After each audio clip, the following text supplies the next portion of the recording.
Aujourd'hui, suite et fin de ce tutoriel sur Affinity Designer que j'avais commencé la semaine dernière. Aujourd'hui, on va s'intéresser à la Vector Persona qui est l'interface qui gère le dessin vectoriel. Si vous ne savez pas ce qu'est le dessin vectoriel, c'est tout simplement un type de dessin qui ne pixelise pas quand vous le redimensionnez. C'est particulièrement utilisé dans le jeu vidéo et dans le web design, mais on peut aussi l'utiliser dans l'illustration de manière générale. Et on va voir ensemble aujourd'hui tous les outils que l'on peut utiliser dans cette interface. Alors là, je reprends le dessin que j'avais fait la semaine dernière pour la Pixel Persona. Donc vous voyez que là, ce que j'ai fait, c'est que je l'ai entièrement groupé pour avoir tous les différents éléments de mon dessin. Je m'assure que je suis bien sur la Vector Persona ici. Et ce que je vais faire, c'est que je vais créer un nouveau calque. Je clique sur le plus, je crée calque vectoriel, et du coup j'ai un nouveau calque. Maintenant, ce que je vais faire, c'est que je vais réduire l'opacité de mon dessin de la semaine dernière, comme ça j'ai plus de marge de manœuvre pour travailler. Et le premier outil que je vais vous montrer, je vais vous montrer l'outil plume. Tiens, hop. Alors quand vous utilisez l'outil plume, ce que vous devez faire, c'est que vous devez créer des points. C'est un peu comme quand vous êtes petit et que vous achetez des manuels de livres à colorier où vous avez à relier des points avec des traits. C'est à peu près le même principe, sauf que là on crée des points du coup. Donc ce que je vais faire, c'est que je vais créer ceci, cela, voilà. Voilà, maintenant j'ai créé quelque chose qui est convaincant. Et du coup, je vais pouvoir donc ici changer la couleur de la ligne, mais je peux aussi remplir la ligne. Et donc pour ça, il faut que j'aille ici. Et vous voyez ici que j'ai deux couleurs différentes. J'ai un cercle avec un trou au milieu et j'ai un cercle plein. Le cercle plein, c'est la couleur qui va remplir ce que je viens de créer. Donc là, par exemple, vous voyez, je peux arriver à créer une forme assez rapidement. Ce qui est important quand vous utilisez l'outil plume, c'est que vous vous servez de l'outil plume d'abord pour bloquer votre tracé, et ensuite vous utilisez l'outil nœud qui est ici pour pouvoir arriver à le modeler au dessin que vous avez fait à la base. Donc je vais vous montrer comment on fait. Donc là je suis bien sur l'outil nœud que vous voyez ici. Et maintenant je vais pouvoir agir sur la ligne. Donc avec l'Apple Pencil, tout ce que j'ai à faire, c'est prendre une ligne qui m'intéresse et je peux la plier comme je veux. Vous voyez, hop, voilà.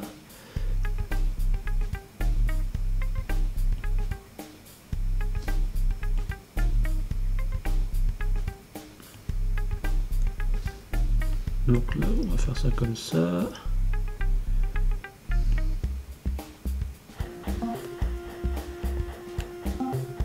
Et ce qui est intéressant avec le dessin vectoriel, c'est que vous pouvez vraiment arriver à faire ce que vous voulez assez rapidement, sans avoir forcément à vous prendre la tête sur comment maîtriser la ligne et ainsi de suite. C'est un outil qui est très pratique. Quand vous êtes dans l'outil plume, vous n'êtes pas borné au fait d'utiliser les points que vous avez créés dans votre dessin. Donc là, je vous montre, par exemple, vous avez un point ici, un point là, je peux le sélectionner.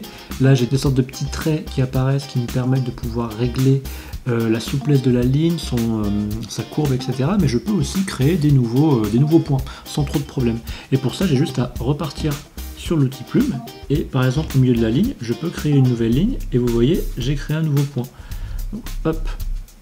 Donc là par exemple maintenant j'ai la base de ce visage et du coup je peux changer donc la couleur de remplissage à volonté sans trop de problème. Je peux aussi changer évidemment la couleur de la ligne qui entoure le visage de mon personnage, mais je peux aussi complètement enlever cette ligne sans trop de problème. Pour ça, tout ce que j'ai à faire, c'est aller ici et vous voyez qu'ici il y a différents modules qui apparaissent et là j'ai juste à cliquer sur cette icône.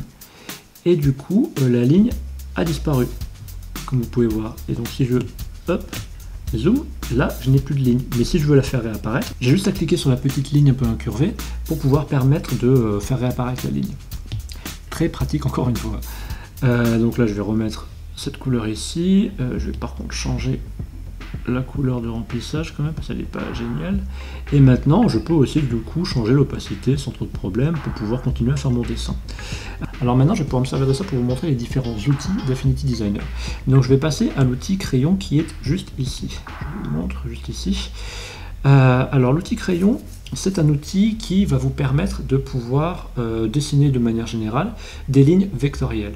Une chose qui est importante à savoir, c'est qu'en bas vous avez un menu contextuel, et dans ce menu contextuel vous avez cette option qui est sculpter. Sculpter, c'est très important quand vous utilisez l'outil crayon. Parce que si vous n'utilisez pas l'outil sculpter, à chaque fois que vous allez créer une ligne, ce que ça va faire, c'est que la ligne va être indépendante de la ligne que vous avez créée avant. Elle va être sur son propre calque. Par contre, si vous créez sur sculpter, vous allez arriver à créer une ligne continue qui va vous permettre de pouvoir bloquer des formes géométriques très rapidement. Donc là, par exemple, je vais m'attaquer à son œil. Je vais enlever ce menu. Et du coup, alors ce que je vais faire, c'est que je vais utiliser un stabilisateur, je vais utiliser le stabilisateur de corde, comme ça va permettre d'assurer la stabilité de ma ligne, et faire des lignes très harmonieuses. Je sais pas combien je l'ai réglé, là c'est bon, c'est parfait. Donc là vous voyez, hop, normalement si je n'avais pas cliqué sur sculpter, cette ligne serait finie, et donc là je pourrais la remplir, vous voyez, mais ça ferait un effet un peu bizarre. Mais comme j'ai cliqué sur sculpter, ce que je peux faire, c'est que je peux juste reprendre ma ligne à partir du carré rouge ici, et je peux la continuer. Et vous voyez une ligne bleue qui apparaît et qui permet de pouvoir prolonger la ligne. Et là maintenant, j'ai une forme géométrique qui a été arrêtée, donc l'œil de mon personnage, et je peux remplir cet œil avec la couleur que je veux. Donc là par exemple, je vais le remplir avec du blanc, et on va remettre en noir. Et voici. Et évidemment, si je repasse sur l'outil nœud, je peux à ma guise modifier ce que je veux. Je peux aussi supprimer des points pour pouvoir avoir une ligne qui me permet d'avoir la flexibilité que je veux. Et je peux aussi créer dans ce menu ici, je peux m'assurer que je peux contrôler la texture de ma ligne, sa taille, si elle commence très finement sur le début et qu'elle se termine très finement et qu'au milieu elle est beaucoup plus épaisse ou autre chose. Encore une fois, très pratique, vraiment très pratique. Donc maintenant j'ai créé cet œil. Donc si je reviens en arrière, vous pouvez voir que tout pour l'instant est dans ce calque-ci, dans le calque que j'ai créé à la base. Si je veux que les yeux soient sur un autre calque différent, je peux aussi très bien bouger les calques sans trop de problème, hein, c'est vraiment pas un souci. Là ce que je vais faire, c'est que je vais faire l'autre œil.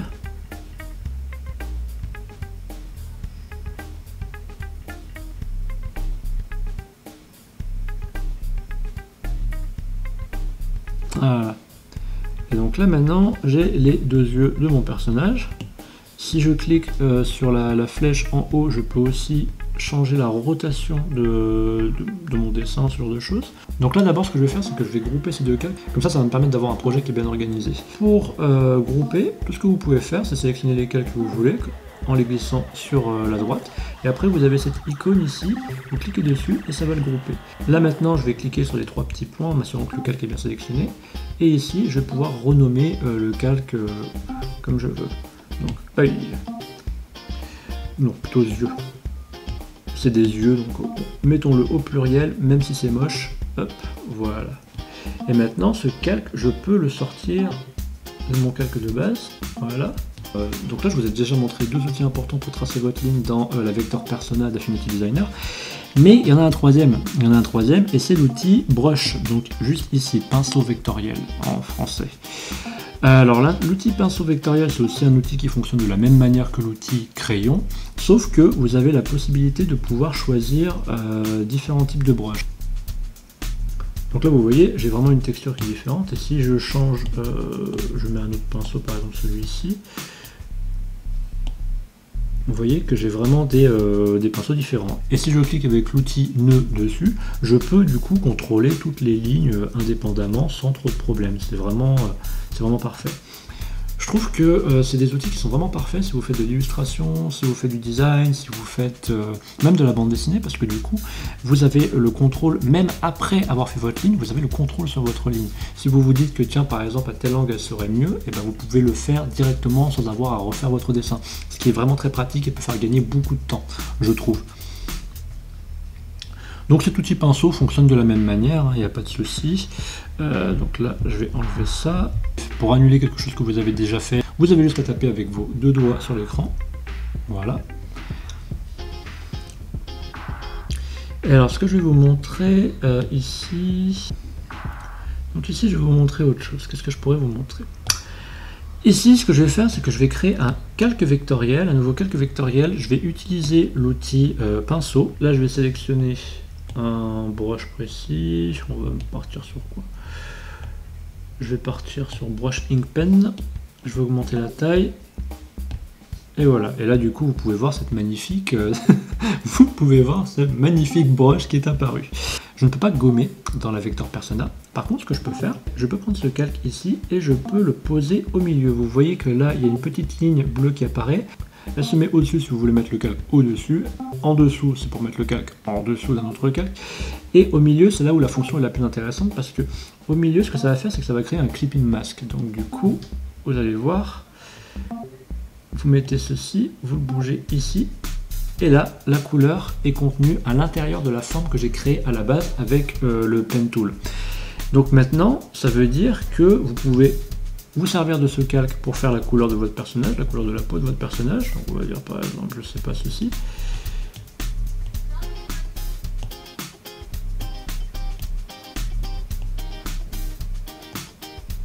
Voilà, là j'ai un petit bug apparemment, ça c'est un truc qui apparaît souvent dans Affinity Designer, en tout cas moi ça apparaît souvent sur mon iPad. Donc pour ça il faut juste sortir, vous revenez dessus, et maintenant logiquement vous allez pouvoir le modifier. Donc là je vais sur la couleur, et voilà. Et là vous voyez maintenant je peux changer la couleur. C'est bien que ce bug se soit montré parce que du coup c'est des bugs que j'ai rencontrés assez régulièrement dans Affinity Designer. C'est une des choses qui fait que je préfère Procreate parce que Procreate ne bug pas. En tout cas moi n'a jamais bugué réellement. Je crois que depuis que j'utilise Procreate, je crois que Procreate a bugué environ 3 fois. Ce qui est vraiment pas beaucoup. Mais donc bref, vous avez compris le concept. Je vous montre pas comment vous pouvez utiliser le brush tool parce que c'est vraiment la même manière que les autres, hein. C'est pareil que l'outil plume, l'outil crayon. Vous avez juste la possibilité de pouvoir ajuster après la ligne que vous avez créée avec l'outil nœud. Donc ça va dépendre de la façon dont vous gérez Affinity Designer. Donc là je pense avoir couvert à peu près tout. Non, il y a quelque chose que je n'ai pas encore entièrement couvert, en tout cas pas assez spécifiquement je trouve. Je vais revenir sur l'outil crayon, je vais changer la couleur. Je vais créer un nouveau calque vectoriel et je vais vous montrer. Alors du coup je vais choisir une couleur de trait. On va partir sur un bon rouge.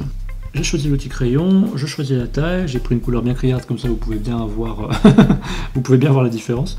Et donc je vais créer une ligne. Donc voilà. Donc là vous voyez qu'en fait la courbe de la ligne a pris les paramètres que j'ai bloqués au départ. Mais si par exemple je veux que la ligne attaque d'une manière beaucoup plus grosse et que je veux qu'elle se termine d'une manière beaucoup plus fine, je peux paramétrer la courbe de ma ligne directement dans la ligne que j'ai faite. C'est quelque chose que vous pouvez faire avant, et donc si vous faites ce réglage avant, ça va appliquer ce réglage sur toutes les lignes que vous allez faire jusqu'à ce que vous le changiez, ou c'est un changement que vous pouvez faire après avoir fait votre ligne. Donc, par exemple, là je peux vous montrer que je peux changer cette ligne de cette manière. Je peux aussi créer des points, d'autres points qui permettent de vraiment avoir un contrôle de la ligne différent. Et là vous voyez par exemple, ça donne des effets bizarres mais c'est juste pour illustrer. Et maintenant si je fais une autre ligne, elle va avoir à peu près la même forme. Vous voyez? Et celle-là, si je veux la changer, je peux le faire aussi. Ce que je vais faire, c'est que je vais supprimer ce nœud. Pour faire, tout ce que vous avez à faire, c'est cliquer une fois dessus, supprimer nœud. Je peux le faire ici aussi et ici aussi. Et maintenant, vous voyez, je peux ajuster la taille de ma ligne sans problème. Très important à savoir. Donc là maintenant ce que je vais faire, c'est que je vais utiliser l'outil forme géométrique. Donc pour ça j'ai juste à cliquer sur l'outil forme géométrique et j'ai toute une liste de formes qui apparaissent. Donc là je vais prendre l'étoile carrée, tiens. J'ai juste à la glisser sur l'écran, comme ça je peux régler la taille. Là je vais juste enlever le contour, voilà. Et maintenant, en fait, ce que je peux faire, c'est que je peux régler le rayon. Je peux régler par exemple le nombre de branches que j'ai sur cette étoile carrée. Je peux en créer des nouvelles automatiquement sans avoir à copier-coller plein de choses. Je peux aussi gérer les formes de manière générale. Et donc là, vous voyez que ça fait quelque chose d'assez... une forme qui peut être potentiellement assez intéressante. Ensuite, donc, là, j'ai pas grand chose à commenter, hein, vous voyez directement sur l'écran ce qui se passe. Une des autres choses que je peux faire, c'est qu'ensuite, je peux aussi individuellement utiliser les points et pouvoir redimensionner certains éléments que je veux dans la forme géométrique. Maintenant, je vais passer à une autre forme pour vous montrer. Donc là, je vais passer par exemple à la forme cœur, donc c'est le même principe. Je vais changer la couleur de l'intérieur. Et je pense que je vais essayer d'assombrir un peu le contour extérieur. J'ai juste à glisser la loupe pour ça, pour pouvoir choisir la couleur que j'ai mis à l'intérieur, et après je peux m'amuser à glisser du coup le sélecteur de couleurs sur la roue des couleurs pour pouvoir choisir la couleur qui me plaît. Là maintenant, en utilisant l'outil remplissage, si je glisse, je peux créer un dégradé qui va automatiquement se faire dans la couleur de base. Mais je peux aussi choisir une autre couleur en cliquant sur le point, sur l'un des points de cet outil dégradé. Et je peux même aussi créer un autre point pour pouvoir rajouter encore une autre couleur potentielle, ce qui fait que je peux faire pas mal d'effets intéressants sans encore une fois avoir à passer beaucoup de temps à essayer de faire des choses manuellement, on va dire. Et maintenant que je vous ai montré un peu comment fonctionne ça, je vais vous montrer l'outil texte. Donc l'outil texte, vous avez juste à cliquer. Et ensuite, donc là, j'ai pris l'une des options de l'outil texte et je peux taper maintenant mon texte tranquillement. Donc là, je vais taper le nom de ce projet pour l'instant, donc Nareda. Et vous voyez que du coup il n'apparaît pas parce qu'il est tout simplement sous le dessin de base. Donc là j'ai juste sorti en faisant glisser le calque et maintenant on peut voir le texte apparaître. Et là maintenant, si je sélectionne mon texte, ce que je peux faire c'est que je peux changer la police de texte pour pouvoir trouver quelque chose qui me convient un peu mieux. Donc là je le glisse juste sur le côté pour que vous puissiez voir un peu le changement de police. Et donc voilà, c'est tout aussi simple que ça fonctionne très bien. Et c'est une très bonne manière de pouvoir utiliser le texte. Pour moi, c'est l'un des avantages principaux de Affinity Designer par rapport à Procreate, c'est que là, vous avez vraiment un outil spécial qui est fait pour la gestion du texte dans vos illustrations, dans votre bande dessinée, dans vos projets de manière générale. Et ça, c'est vraiment quelque chose de juste génial, je trouve. Ensuite, ce que vous pouvez faire, donc là j'ai activé le magnétisme pour pouvoir juste ajuster le texte là où je le voulais. Et maintenant, je vais vous montrer autre chose. Donc une fois après que vous avez créé ce texte, après ce texte vous pouvez le déplacer dans n'importe quel élément de votre dessin. Vous pouvez le passer par exemple à l'arrière d'un dessin, ce que j'ai fait par exemple ici sur mon personnage, je l'ai passé à l'arrière. Mais une autre chose que vous pouvez faire aussi avec Affinity Designer, c'est que vous pouvez attacher un texte à une forme géométrique. Par exemple ici ce que je vais faire c'est que j'ai créé un cercle et je vais créer un texte dans ce cercle qui va prendre la forme du cercle. Donc pour ça il faut que je crée un cercle et ensuite que je choisisse une ligne à l'intérieur. Et maintenant je peux donc choisir la taille de mon texte et ensuite ce texte va être attaché à la forme géométrique que j'ai créée. Vous allez voir maintenant comment ça fonctionne.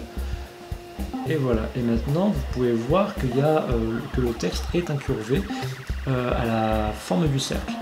Et je peux augmenter la taille si je le veux, je peux la réduire, etc. Et une chose que je peux faire, que je ne peux pas faire là, c'est que je ne peux pas le déplacer. Parce que pour ça, il y a une solution très simple. Vous voyez une sorte de petite virgule verte. Cette petite virgule verte vous permet de pouvoir déplacer votre texte à l'intérieur de votre forme géométrique. Et vous voyez cette petite réglette rouge ici, cette réglette rouge est celle qui contient le texte. Une fois que vous l'atteignez, le texte ne peut pas passer plus loin. Donc en faisant des expériences, en regardant comment vous pouvez régler ces deux réglettes, vous pouvez arriver à placer votre texte d'une manière très intéressante et tout en restant très intuitif. Donc là je vais vous remontrer comment on fait. Donc là je vais créer une nouvelle forme géométrique et je vais placer mon texte sur l'épée de mon personnage. Donc là je vais créer un rectangle, je le tourne juste légèrement pour pouvoir faire qu'il s'adapte à la forme de l'épée. Et maintenant je vais créer un texte en choisissant la ligne que je souhaite.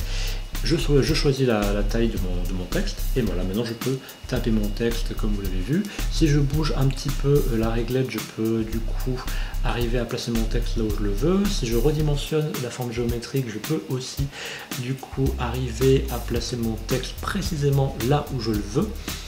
Encore une fois, vraiment très pratique. Donc là j'ai mon dessin et j'ai donc pu créer mon texte. Ok, mais maintenant ce que je voudrais faire c'est pouvoir installer une autre police par exemple. Donc du coup je vais aller sur mon site préféré qui est donc Dafont. Donc là je suis dans le côté BD comique et je vais choisir une police d'écriture qui me semble pas mal. On va partir sur Beer Hugs, tiens, hop. Je télécharge sur mon iPad, dans Designer, hop. Maintenant je sauvegarde dans Files, dans Designer, Logiquement, je dois avoir... Hop. Ouais, normalement, ça doit être bon. Et donc maintenant, je vais dans Affinity Designer, je sors, je vais dans la petite roue crantée, Police, ah fuck. Et oui, parfois, Affinity Designer bug. Ça arrive beaucoup plus souvent que dans Procreate, hein. C'est un des trucs que j'aime moins dans Affinity Designer. Donc je retourne dans Police. Et donc là, maintenant, vous voyez que je peux sélectionner ma police. Et du coup, elle va apparaître ici. Et voilà, maintenant je peux l'ajouter. Et je peux taper n'importe quel texte. Donc on va dire... Voilà. Voilà. Et je peux choisir maintenant ma police.